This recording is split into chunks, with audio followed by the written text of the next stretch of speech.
Upon a time there was a king with 4 wives. One day the king got sick and was on his deathbed. Afraid of being in the afterlife alone, he asked his 4th wife, which he loved the most, and bought her diamonds and gold and elegant clothing. He asked her, "Would you die with me and go with me to the afterlife?" The 4th wife replied, "I'm sorry, I can't do that," and walked away.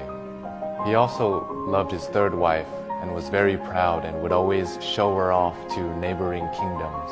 So he called on his 3rd wife and asked, "Would you accompany me to the afterlife?" The 3rd wife replied, "I love my life too much, and I'm sorry I cannot go with you. And when you die, I'm going to remarry."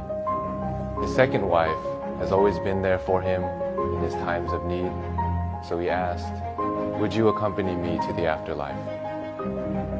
The 2nd wife then replied, "I'm sorry that I can't help you out this time, but what I can do is arrange your funeral, and I will be there for your funeral." A voice called out and said, "I'll leave with you and follow you wherever you go, even if it is to the afterlife." And the king looked, and it was his 1st wife. But this was the wife that he took care of the least. Felt embarrassed and said, "I'm sorry, I should have taken more care of you and given you more attention when I was alive."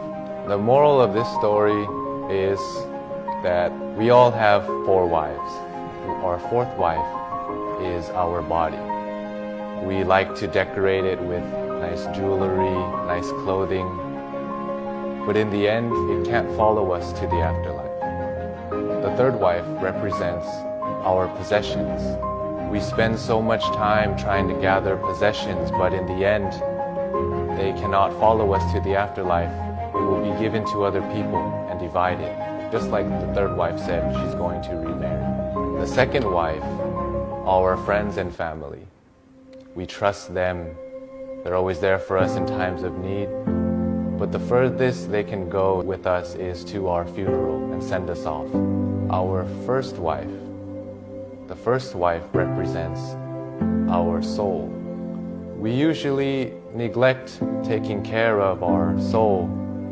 That is the thing that will follow us to the afterlife. Care for your body. Keep it healthy.